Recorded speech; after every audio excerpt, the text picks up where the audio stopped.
Hello everybody, Jose Rodriguez here. Here's a doozy for you. So I often compare photos from different printers and show them to you on video, which is really not the best way to do so because video is never going to be a perfect rendition of what you actually created on paper or whatever. So this person wanted to know, why do I never compare the finished results to that of the original image? Well, what is the original image? The only way you can see that is on your monitor screen. Well, here it is on Photoshop. And so I'm going to do my best. I'm going to show you the image and see if it looks anywhere close to it. Of course, it's not going to be a perfect match to something you are viewing through a backlit monitor. Okay. I don't care if it doesn't look as amazing as it does on my monitor because there's no way in God's green earth it's going to look that way on paper. Paper is always a duller media. This is backlit. This is like looking at, for example, if you go to the mall and you see some of the ads that are actually printed on translucent film and then they are backlit, they look beautiful. They will never look that good if they are printed on paper. So what I do, or what I recommend people do so that you stop losing sleep over this issue, is when you print your standard image and you calibrate all your systems, your monitor, your printer, your ICC profiles, you first print a standard image and you look at that standard image with your eyes under the proper viewing conditions, not a window light on your shadow side of the house. That's going to be bluish, but correct temperature bulbs. And you look at it and you determine with your eyes whether it is neutral. There's many items in that image that are neutral. So if you see, for example, a bit of a shifting color, you will see it directly on the neutral areas because that's where it's going to show up. It's not going to show up on the saturated, fall yellow trees. You may not see it there. So you look at the black to white ramp and you determine whether it's neutrally linear throughout the whole range from black to white. Can you see the black square, the 0 square? Can you see the 255? Is it as white as the border on your print? And you look at the baby's faces. There's 4 little kids. You look at the baby's faces and you determine that looks normal. That does not look sunburned. That does not look yellowish. That doesn't look like a Martian, greenish. You see what I mean? You look at that and you analyze it and you can then say, yes, my printer is able to produce the correct rendition of the control image. That is what nothing else matters. None of your images matter at this point. That control image is what you will use to test, to determine how accurate your printer's output is. If it passes, then you're good to go. Then and only then should you be worried about the calibration of your monitor. And you have to do that as well. So we're not even looking at our monitor yet. We opened up that standard image in whatever your editing program happens to be, and you print it, and you print it with correct color managed settings. And then you look at it. If it passes muster, then you're good to go. Now, did it match your monitor? As you look at it, does it match what you're seeing in your editing program? If it does, your monitor is calibrated correctly. If it does not, if it looks off color, if it looks warmer or cooler, or if it looks darker or brighter than what you see on paper, then you have to calibrate your monitor so that it matches the output your printer, in this case my 8550, was able to produce of that standard image. If that is your only printer, that is your final result. Okay? So you have to match it to that result. Okay? So then once you have that, you should be able to get a very close match. Now, here's the key. It's never going to match 100%. No way. The monitors have a larger gamut than the printers are able to reproduce on that very dull media called paper. Okay? It simply cannot.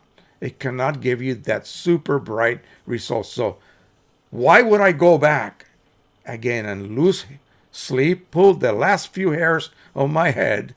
And if you saw my slideshow or this weekend's live stream this past weekend, and you saw the photos of me when I had a humongous head of hair, then you'll know what I'm talking about. I have pulled a lot of it out. So worrying about things I should not be worrying about. So again, so that is it. This is always going to look, when I say brighter, I just mean with more impact than what you see on your paper. So here is that print. If this does not satisfy you, then I'm sorry. I cannot do anything for you. Okay? This, when I look at this, and I looked at previously my image on my monitor, my goal was to achieve a result on paper that I would be 100% satisfied with. I am not looking for a scientific, forensic match, value for value. It is unattainable, okay? So don't waste the time trying to achieve that. First of all, print that image. It is perfect when you see it, as far as your eyes can tell, and your eyes are some pretty good spectrophotometers built in, okay? They will tell you if something is off. That's what you use to examine your prints anyway. So you're not, relying on instruments taking readings. You're using your eyeballs. So at this point, I will not bother to go back to my monitor to look for that image that I used to create this print. What's the point if it's a little bit more impact looking? And of course, my dollar media paper did not produce that level of impact, but the colors are correct, the density is correct.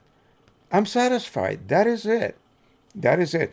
And lo and behold, a customer buys that print from you. Are you going to take them to your studio and show them your monitor and brag about how close of a... No, no. They're going to look, in fact, they may not even care. They looked at your original paper print and said, I want to buy one of those. Unfortunately, this day and age, everything's online, and people that are selling images, prints from images online, the customer gets that print and opens up your website and looks at that image on their uncalibrated monitor, because if they're asking you to print something for them, they're not into printing, okay?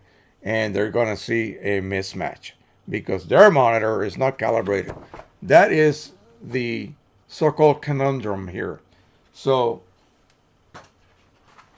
when you do things, for instance, you are a photographer and you shoot weddings and you shoot events and that sort of thing, you are allowing your customers to see a paper proof, never a digital proof, never a paper proof.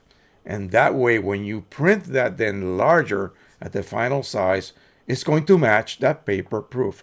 You're going to give them for free, part of the fee, in other words, a set of proofs, little 4x6s or whatever, on the same kind of paper that eventually you will use to print the final results. Then they will match. You see what I mean? You don't want them nosing around a screen, especially their screen, because their screen is not calibrated. It just simply isn't.